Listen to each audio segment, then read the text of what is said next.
Welcome students to the another lecture of 12th class chemistry and new chapter. आज हम new chapter start करेंगे and that chapter is chemical kinetics. ये fourth chapter है 12th class chemistry का और ये last chapter है जिसमें आप न्यूमेरिकल करोगे बेटा. इसके बाद वैसे तो ऑफिशियली इस आपके सिलेबस के अंदर न्यूमेरिकल नहीं है, बस इस लास्ट चैप्टर में है न्यूमेरिकल. तो पहले 4 चैप्टर से न्यूमेरिकल आते हैं आपको और ये लास्ट चैप्टर है जिसमें न्यूमेरिकल करेंगे. इसके बाद सारा थ्योरेटिकल कंसेप्चुअल बेस्ड क्वेश्चन है. कॉम्पिटिशन्स वगैरह में sometime you may find numerical from the other chapters also.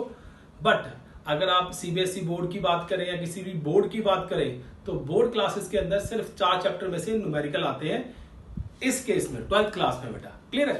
तो देखिए आज हम स्टार्ट करते हैं केमिकल काइनेटिक्स जो कि 4th चैप्टर है 12th क्लास केमिस्ट्री का.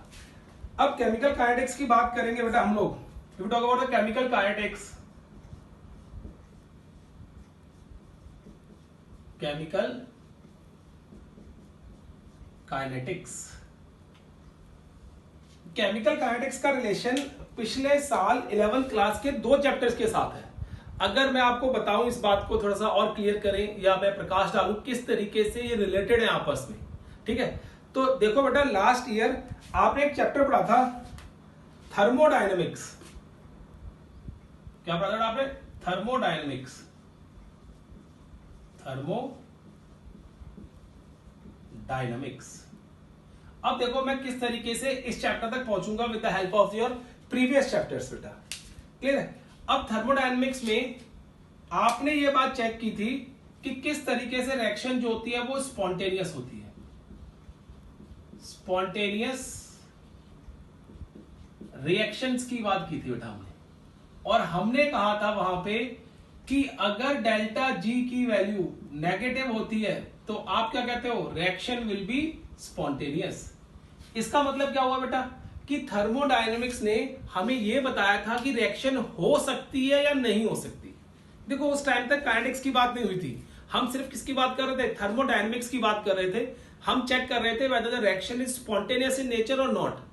देखो बेटा अगर आप कोई एक्सपेरिमेंट करने जाते हो लैब्स के अंदर तो उन एक्सपेरिमेंट को करने के लिए बहुत सारा केमिकल भी वेस्ट होता है.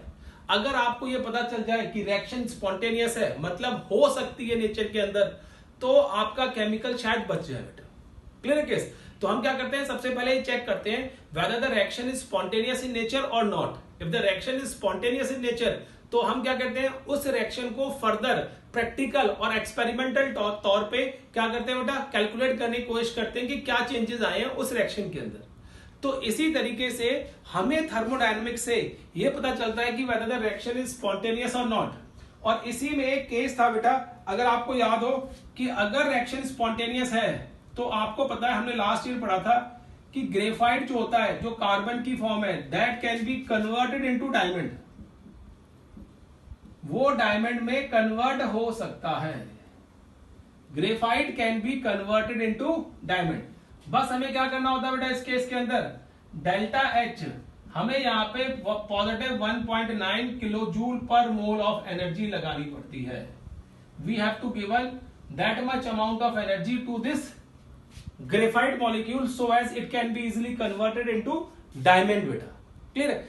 अब यहां पे हमने 1.9 किलो जूल पर मोल एनर्जी तो बेटा अगर हम सोचे तो बहुत कम एनर्जी है और इसका मतलब क्या हो सकता है कोई भी बंदा ग्रेफाइट को डायमंड में कन्वर्ट कर सकता है इस तरह की इतनी एनर्जी लगा के ग्रेफाइट के ऊपर बेटा. लेकिन इसके लिए कंडीशंस अलग अलग होती हैं. ठीक है, हमें थर्मोडायनेमिक्स ने यह बता दिया कि जो ग्रेफाइट है वो डायमंड में कन्वर्ट हो सकता है and that reaction is spontaneous in nature. ये रिएक्शन जो है वो स्पॉन्टेनियस नेचर की होती है, अपने आप कन्वर्ट होती है. लेकिन हमें यह नहीं पता चला कि ये रिएक्शन हमारे फायदे के लिए है कि नहीं है. अब हमारे फायदे की बात बेटा कहां से आ गई इसमें? हमने देखा कि ये रिएक्शन किस एक्सटेंट तक होती है. क्या सारे का सारा ग्रेफाइट डायमंड में कन्वर्ट हो जाता है? अगर हो जाता है तो कैसे कन्वर्ट होता है? तो उसका पता चला बेटा हमने. That was the next chapter in case of class 11 and that was equilibrium. क्या था बेटा? वो इक्विलिब्रियम था. अब इक्विलिब्रियम केस के अंदर हमने क्या पढ़ा बेटा? हमने ये चीज स्टडी की इक्विलिब्रियम केस के अंदर कि जो रिएक्शंस होती हैं उसमें K और Q की वैल्यू चेक की बेटा हम लोगों ने. ठीक है, तो K और Q हमें बताते हैं एक्सटेंट ऑफ रिएक्शन। क्या बताते हैं बेटा? एक्सटेंट ऑफ रिएक्शन, कि जो भी रिएक्शन हो रही है उसका एक्सटेंट कितना है, वो किस एक्सटेंट तक होती है। तो K की वैल्यू के बेस पे, इक्विलिब्रियम कांस्टेंट या डिसोसिएशन कांस्टेंट के बेस पे we can easily determine whether the reaction will take place properly towards the product direction, मतलब that can be converted into 100% or not just by analyzing its K's value और Q's value। बेटा K या Q की value को analyse करके हम ये पता लगा सकते हैं कि किस एक्सटेंट तक रिएक्शन हो सकती है। तो देखो एक रिएक्शन में दो एस्पेक्ट जो थे बेटा, किसी भी पर्टिकुलर रिएक्शन के अंदर दो एस्पेक्ट हमने पढ़ लिए थे। थर्मोडायनेमिक्स ने हमें ये बताया कि रिएक्शन स्पॉन्टेनियस होगी कि नहीं होगी, एंड इक्विलिब्रियम ने हमें यह बताया कि किस एक्सटेंट तक रिएक्शन होगी।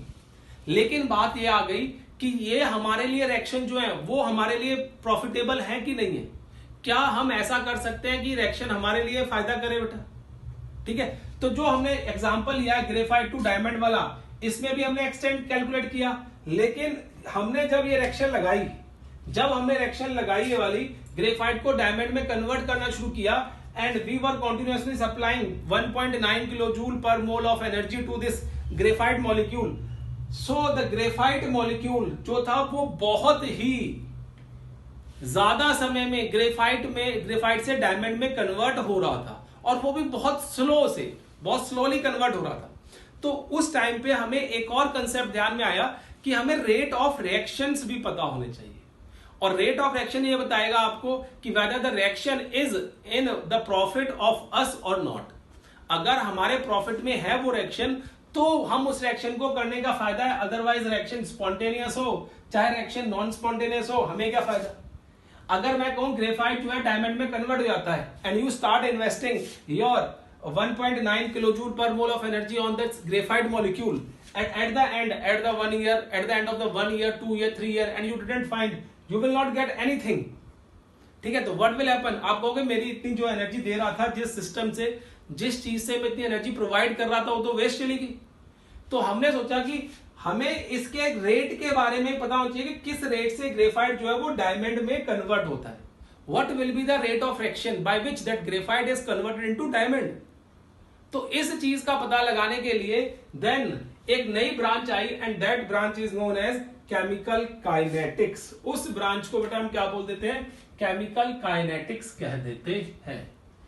अब केमिकल काइनेटिक्स ने क्या पता लगाया, देखो बेटा, केमिकल काइनेटिक्स की बात करें तो केमिकल काइनेटिक्स की हेल्प से हमें यह पता चला कि रेट ऑफ रिएक्शन क्या होता है।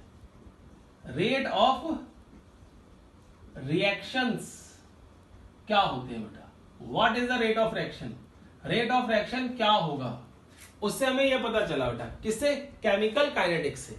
अब केमिकल काइनेटिक्स केमिस्ट्री की, साइंस की एक अलग से ब्रांच बन गई, जहां पे हमने क्या किया, रिएक्शंस के रेट को कैलकुलेट करना शुरू कर दिया।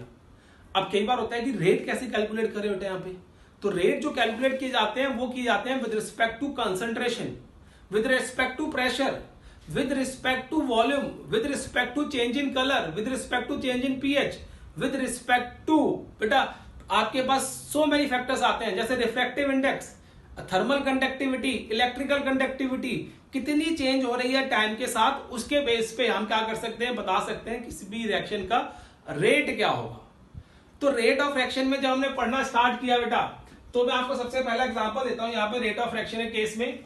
एंड ये तो चलो बेटा हमारे पास क्या था, इंट्रोडक्शन था इसका, किस तरीके से केमिकल काइनेटिक्स ब्रांच आई बेटा, किस तरीके से वो लाइमलाइट में आई, और कब पता चला कि हमें रेट ऑफ रिएक्शन भी पढ़ना हमारे लिए बहुत इंपॉर्टेंट है बेटा।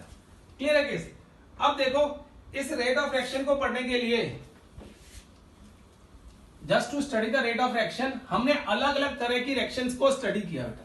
आपको पहले बताया था कि जो केमिस्ट्री है वो क्या है बेटा, एक प्रैक्टिकल सब्जेक्ट है, और प्रैक्टिकल सब्जेक्ट में क्या करना होता है, हमें डिफरेंट रिएक्शंस को स्टडी करना होता है, and then we will give the result. तो सबसे पहले जब रेट ऑफ रिएक्शन की बात हुई, सबसे पहले जब हमने रेट ऑफ रिएक्शन की बात की बेटा, तो रेट ऑफ रिएक्शन में एक केस आया, that is rate of ionic reactions बेटा। आयनिक रिएक्शंस का रेट क्या होगा। जब हमने इसका रेट को चेक किया तो क्या किया, देखो बेटा हमने एग्जांपल लिया बेटा, हमने AgNO3 में हमने ड्रॉप वाइज NaCl का सॉल्यूशन डालना शुरू किया बेटा। जैसे ही हमने एक्वस AgNO3 था और एक्वस आपके पास NaCl सॉल्यूशन था, जैसे ही हमने NaCl सॉल्यूशन को AgNO3 सॉल्यूशन के अंदर ऐड किया, साथ के साथ ही बेटा within a fraction of second we get AgCl plus NaNO3 मिल गया बेटा। यहां पे हमें AgCl के प्रेसिपिटेट मिलना शुरू हो गए। यहां पे ये रिएक्शन इतनी जल्दी हो गई, as soon as you have added that NaCl to this AgNO3 solution and instantly you got AgCl precipitation. AgCl वहां पे प्रेसिपिटेट कर गया। तब हमें पता चला कि जो आयनिक रिएक्शन है उनका जो होने का रेट है बेटा, that takes around 10⁻⁻12 to 10⁻⁻16 second. मतलब ये 1 सेकेंड से भी बहुत ज्यादा कम समय के अंदर कंप्लीट हो जाती है। 1 सेकंड भी लगता, आपने डाला और रिएक्शन होगी। तो रिएक्शन इतना फास्ट होता है बेटा इस केस के अंदर कि पता नहीं लगता कि रिएक्शन कब हो गई। तो ऐसी रिएक्शंस को स्टडी करना हमारे लिए थोड़ा मुश्किल होता है बेटा, और इसको हम एक कैटेगरी में रख दिया and that category is known as fast reactions की कैटेगरी। हमने क्या कह दिया, ये रिएक्शंस क्या होंगी बेटा, फास्ट रिएक्शंस होंगी। फास्ट रिएक्शंस जो कि बहुत तेज स्पीड से चलती है। These reactions are a fast reaction जो कि क्या होंगे, बहुत तेज स्पीड से चलेंगी, आगे बढ़ेंगी बेटा। तो उस केस के अंदर हमने इस चीज को चेक कर लिया। तो ऐसी रिएक्शन बहुत सारी हो सकती है। देखो आयनिक रिएक्शन का एग्जांपल है बेटा, ये तो बी दे दिया मैंने। आपने NaOH एक्वस लिया, NaOH को एक्वस HCl के साथ मिक्स किया बेटा। जैसे ही आपने मिक्स किया, स्पॉन्टेनियस रिएक्शन है, you will gate NaCl plus water. आपको NaCl मिल गया बेटा वहां पे, और प्लस क्या मिल गया बेटा, you will get water over there. तो इस केस में भी क्या होता है बेटा कि ये जो रिएक्शन है ये भी बहुत जल्दी हो गई बेटा। तो जितनी भी आयनिक रिएक्शंस होती हैं वो बहुत कम समय में हो जाती हैं, और उनके रेट को पढ़ना इस क्लास में 12th क्लास में हमारे लिए बहुत मुश्किल हो जाता है। बिकॉज इसके रेट को पढ़ने के लिए कि किस तरीके से कंसंट्रेशन चेंज हो रही है इनकी और किस तरीके से रिएक्शन हो रही है, इसको पढ़ने के लिए हमें क्या करना पड़ता है बेटा, हम लोगों को चेक करना पड़ता है कि इस रिएक्शन को स्लो कैसे करें, ताकि हम स्टेप बाय स्टेप ये चीज नोटिस कर सकें कि किस तरीके से कंसंट्रेशन AgNO3 की या NaCl की चेंज हो रही है to give you AgCl plus NaNO3 देने के लिए बेटा। तो इसके लिए हमने क्या किया, बहुत सारे इंप्लीमेंटेशन, बहुत सारी कंडीशन लगानी पड़ेंगी, then we are able to study the rate of reaction. तो हमने बोल दिया जो आयनिक रिएक्शंस हैं बहुत फास्ट रिएक्शंस होती हैं, और इन रिएक्शंस को हम इस क्लास में इंक्लूड नहीं करेंगे। 12th क्लास एक छोटी क्लास है बेटा जिसमें हम आयनिक रिएक्शंस नहीं पढ़ सकते, क्योंकि इसके लिए हमें बहुत सारे और कंसेप्ट चाहिए जिसकी हेल्प से हम इन रिएक्शंस को थॉरोली डीपली स्टडी कर सके। ठीक है, तो कई बार पूछा जाता है कि भाई ये रिएक्शन इतनी फास्ट क्यों होती है बेटा, why such type of reaction takes place so fastly, इतना फास्टली रिएक्शन होती क्यों है। तो आपको जवाब देना है कि इन रिएक्शंस के अंदर कोई बॉन्ड फॉर्मेशन नहीं होती, there is no bond formation. मतलब क्या होता है बेटा, आप लिख सकते हैं यहां पे कि no bond formation, no bond formation, only electrostatic force of attraction. कोई बॉन्ड फॉर्मेशन नहीं होती, सिर्फ और सिर्फ इलेक्ट्रोस्टैटिक फोर्स ऑफ अट्रैक्शन होता है बेटा। और इलेक्ट्रोस्टैटिक फोर्स ऑफ अट्रैक्शन की वजह से यहां पे ये बॉन्ड बनता है बेटा। जब बॉन्ड तोड़ने के लिए हमें एनर्जी नहीं लगानी पड़ रही है तो इसका मतलब क्या है, रिएक्शन जल्दी होंगी ना। तो बस फोर्स ऑफ अट्रैक्शन को ओवरकम करना है।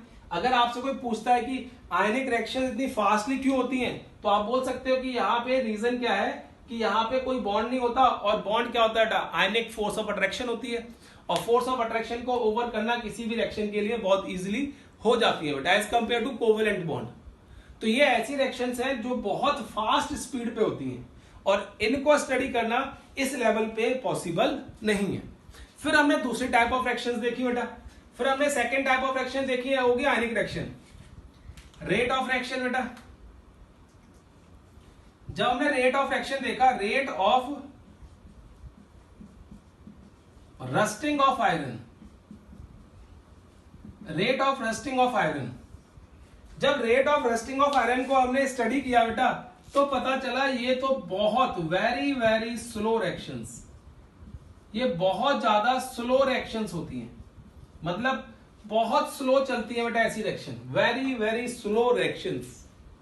ठीक है, ऐसी रिएक्शन जो होती है बहुत स्लो चलती हैं। आप आयरन की नेल को बाहर रख दो बेटा, ठीक है, बाहर रख के आप रोज जाके चेक करोगे, you will not find anything. After a month और 2 months then you will see some spot on the surface of that iron nail. तो इसका मतलब क्या है, 1-2 महीने के बाद आपको लगेगा कि हाँ कोई रिएक्शन इसके ऊपर हो रही है बेटा। अदरवाइज ये रिएक्शन क्या होती है, बहुत ही स्लो चलती है। और ऐसी स्लो रिएक्शंस का भी मैकेनिज्म स्टडी करना कि किस तरीके से चेंजेस आ रहे हैं, वो भी हमारे लिए मुश्किल होता है। उसके रेट को स्टडी करना भी हमारे लिए मुश्किल होता है, वो भी इस लेवल पे, क्योंकि यहां पे भी हमें बेटा क्या करना होगा, बहुत सारी कंडीशन अप्लाई करनी होंगी, और कंडीशन अप्लाई करके then we are able to calculate the rate of reaction. तो वो कंडीशन हम इस लेवल पे अप्लाई नहीं कर सकते। क्या कर सकते हैं, वो कंडीशन हम इस लेवल पे अप्लाई नहीं कर सकते बेटा। क्लियर है? इसलिए हम इस क्लास में 12th क्लास में केमिकल काइनेटिक्स में ये fast reactions, very very slow reactions की स्टडी नहीं करेंगे। तो हमारे पास कौन सी रिएक्शन है बेटा इस साल, हम कहते हैं इस साल हमारे पास होंगी reactions moderate rate of reaction, moderate rate reactions, जिनका रेट क्या होगा बेटा, मॉडरेट होगा, मतलब एक दूसरे के वेरी स्लो और वेरी फास्ट के बीच में होगा। जैसे बेटा ये फर्स्ट आ गई हमारे पास, ये हमने सेकंड बोल दी, and this is the third, moderate rate reactions बेटा, जिनका रेट क्या होगा, मॉडरेट होगा। And that will be moderate rate of reaction का मतलब होता है जो मॉडरेट स्पीड से चले, और उन मॉडरेट स्पीड वाली रिएक्शंस को हम यहां पे चेक कर सकते हैं बेटा, हम उनके रेट को स्टडी कर सकते हैं। तो पहली बात जो आपको पता होनी चाहिए पूरे के पूरे केमिकल काइनेटिक्स चैप्टर में 12th क्लास में बेटा, हम मॉडरेट रेट ऑफ रिएक्शंस को पढ़ते हैं, ना कि फास्ट और ना ही स्लो रेट ऑफ रिएक्शंस को पढ़ते हैं बेटा। ठीक है, अब मैं इसके कुछ एग्जांपल देता हूं मॉडरेट रेट ऑफ रिएक्शंस के। एग्जांपल देखो बेटा क्या क्या होंगे इसके। पहला एग्जांपल जो आएगा इस केस में, that is hydrolysis of esters, hydrolysis of esters in the presence of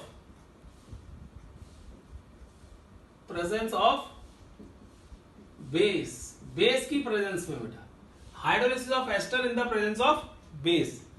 अब क्या होता है देखो बेटा, CH3COO C2H5, इथाइल एसीटेट को जब NaOH in the presence of water treat करेंगे बेटा, तो what we will get sodium acetate CH3COO Na plus you will get ethanol बेटा C2H5OH, ये मिल जाएगा। और इस रेट ऑफ रिएक्शन को हम इजीली पढ़ सकते हैं, और इनफैक्ट बेटा बीएससी और एमएससी में इस रेट ऑफ रिएक्शन के रेट को कैलकुलेट करने का हमारे पास एक्सपेरिमेंट भी होता है। मतलब लैब्स में आप क्या करते हो, एमएससी में तो एमएससी केमिस्ट्री में लैब्स के अंदर हम इस रेट ऑफ रिएक्शन को कैलकुलेट करते हैं कि किस तरीके से रेट ऑफ रिएक्शन होता है, and what will be the rate of this reaction, इस रिएक्शन का रेट क्या होता है बेटा। इन द सेम मैनर देखो बेटा दूसरा केस, हाइड्रोलिसिस ऑफ शुगर, मैं सिमिलर लिखा रहा हूं ताकि आपको याद रहे।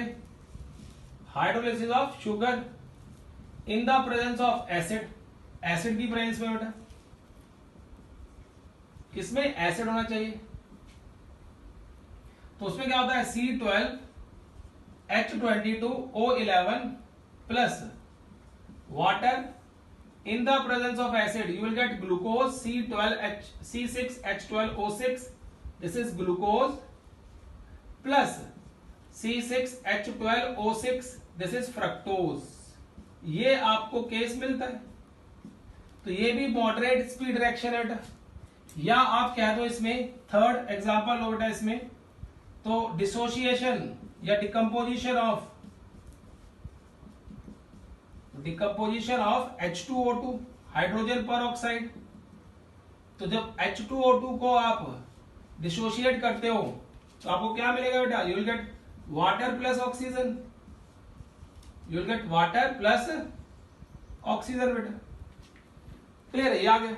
इसी तरीके से डिकम्पोजिशन ऑफ N2O5, ये सारी की सारी जो रिएक्शन लिखा रहा हूं वो मॉडरेट स्पीड रिएक्शन है। डिकम्पोजिशन ऑफ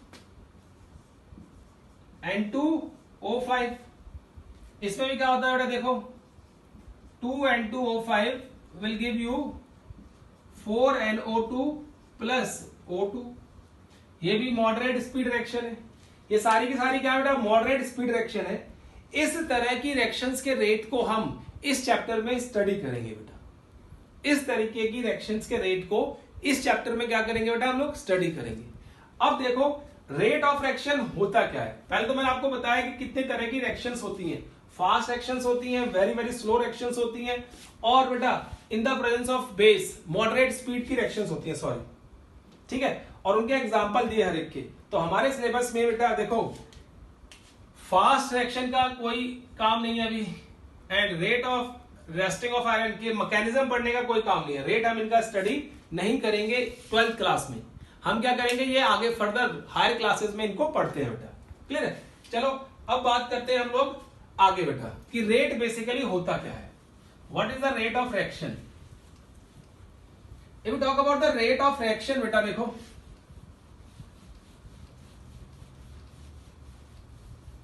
अगर हम रेट ऑफ रिएक्शन की बात करें तो हम क्या केस में किस तरीके से डिस्कस करेंगे उसको, कि what will be the rate of reaction. Check करो बेटा, मैं एक जनरल टर्म लूंगा पहले, फिर आपको बताऊंगा किस तरीके से रेट ऑफ रिएक्शन को हम डिस्कस करते हैं। क्लियर है। देखो बेटा, रेट ऑफ रिएक्शन को पढ़ने के लिए रेट ऑफ रिएक्शन हम कहते हैं change in concentration of any reactant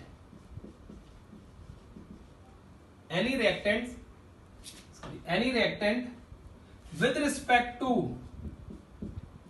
time is called rate of reaction। कहते हैं कि किसी भी रिएक्शन के अंदर रिएक्टेंट की कंसंट्रेशन कितनी चेंज हो रही है टाइम के साथ, that will give you rate of reaction. ठीक है बेटा। अब देखो जैसे मैं एक एग्जांपल लेता हूं,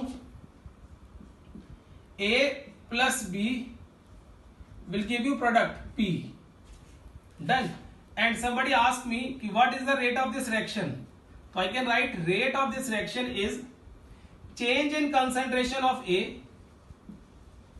change in concentration of A upon time taken, उतना चेंज आने में कितना टाइम लग रहा है is equal to change in concentration of B, change in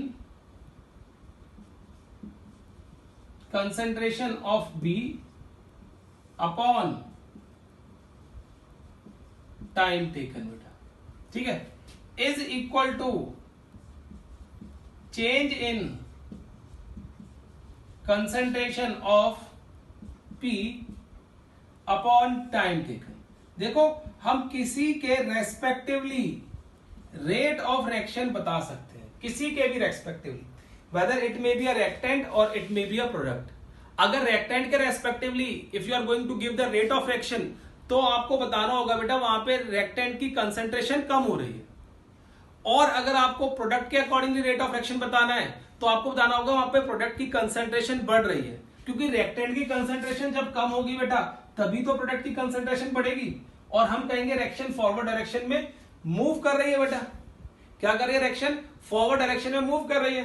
तो देखो इसी चीज को लिखने का एक और तरीका होता है बेटा, एंड वो होता है rate is equal to minus delta change in concentration of A upon delta T is equal to minus change in concentration of B upon delta T is equals to change in concentration of P upon delta T बेटा। अब देखो यहां पे मैंने दो ऐसे reactant हैं जिनके आगे माइनस लगाया है।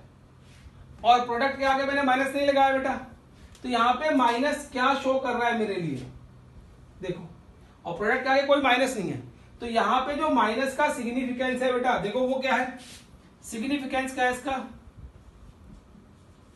Significance of this is only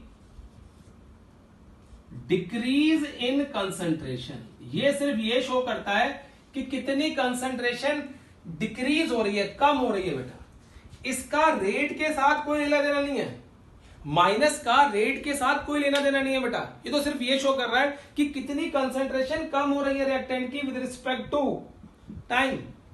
और देखो प्रोडक्ट में नहीं लगाया, बिकॉज प्रोडक्ट में इसलिए लगाया बिकॉज प्रोडक्ट की कंसंट्रेशन तो बढ़ रही है ना, रिएक्टेंट की कम होगी तभी तो प्रोडक्ट की बढ़ेगी। तो वही बता रहा हूं, माइनस माइनस लगा दिया वहां पे और यहां पे नहीं लगाया बेटा। यहां पे नहीं लगाया मतलब क्या है कि इस केस के अंदर हमने ये शो कर दिया कि रिएक्टेंट की कंसंट्रेशन कम होती है और प्रोडक्ट की कंसंट्रेशन बढ़ती है। तो अगर आपसे कोई पूछता है कि यहाँ पे माइनस साइन क्यों लगाया, रेट तो नेगेटिव नहीं हो सकता, तो आप कहोगे कि जो नेगेटिव साइन है इस इक्वेशन के अंदर वो ये सिग्निफाई कर रहा है कि चेंज इन कंसंट्रेशन, मतलब रिएक्टेंट की जो कंसंट्रेशन होती है वो डिक्रीज करती है और जो प्रोडक्ट की कंसंट्रेशन होती है वो इंक्रीज करती है। तो जिसकी भी कंसंट्रेशन डिक्रीज होगी we will apply negative sign over there बेटा, वहां पे क्या करेंगे हम, नेगेटिव साइन अप्लाई करेंगे, जिस तरीके से मैंने अप्लाई किया बेटा यहाँ पे। क्लियर? अब देखो इसी को, इस पर्टिकुलर रिएक्शन को बेटा मैं किसी और तरीके से भी शो कर सकता हूं। चेक करो कैसे शो करूंगा बेटा मैं इसको।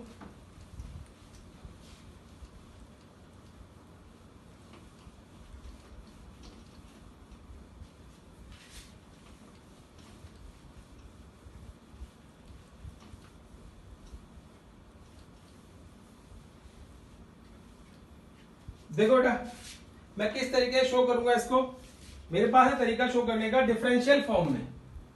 I can show this thing in differential form, differential form, ठीक है। डिफरेंशियल फॉर्म क्या होता है, हम कहते हैं यहां पे rate,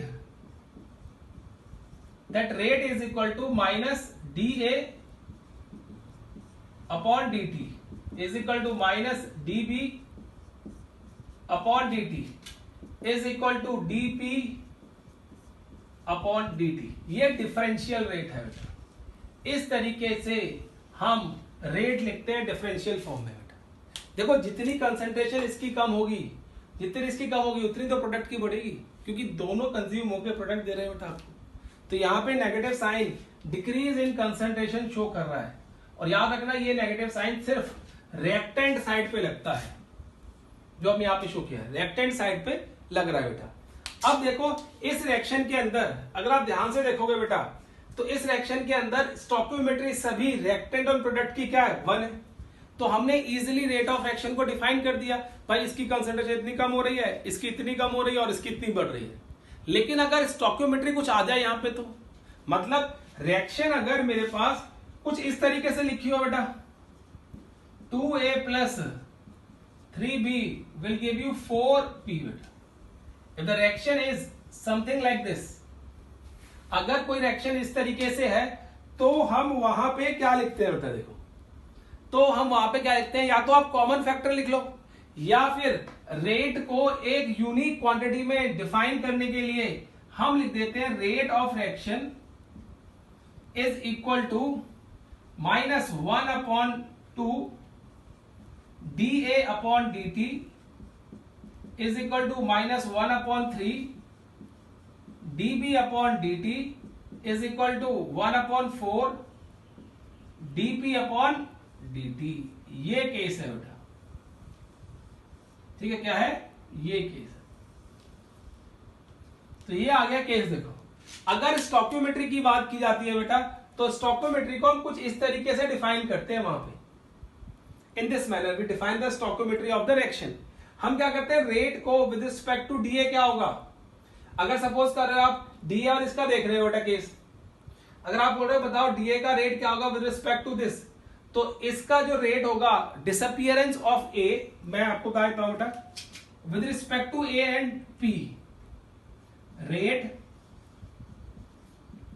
with respect to A and P, ठीक है ना। आपस में क्या होगा शो करेंगे, तो हम लिखेंगे rate is equal to disappearance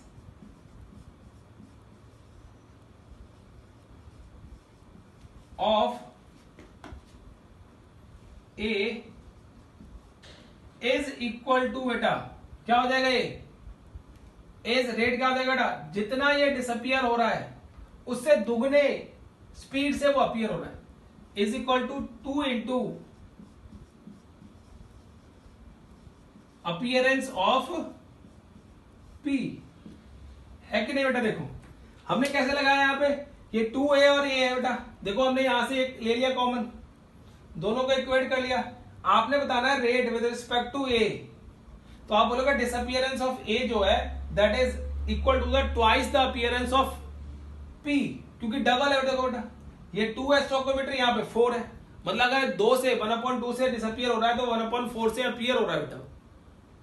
तो आप इस तरीके से बोल सकते हो कि ये केस आता है, हम इस तरीके से शो कर देते हैं यहां पे बेटा, डन, स्टोइकोमेट्री के बेस पे कि ये तरीका आता है जहां पे हम इस डिसअपियरेंस और अपीयरेंस का शो करते हैं, ठीक है। और आप किसी भी रेट के अकॉर्डिंगली कैलकुलेट करोगे, किसी भी रेक्टेंट के accordingly, if you want to give the rate of reaction then you can easily determine with the help of this particular formula. वो इस पर्टिकुलर फॉर्मूले की हेल्प से आप बहुत इजीली डिटरमाइन कर सकते हो रेट ऑफ रिएक्शन बेटा।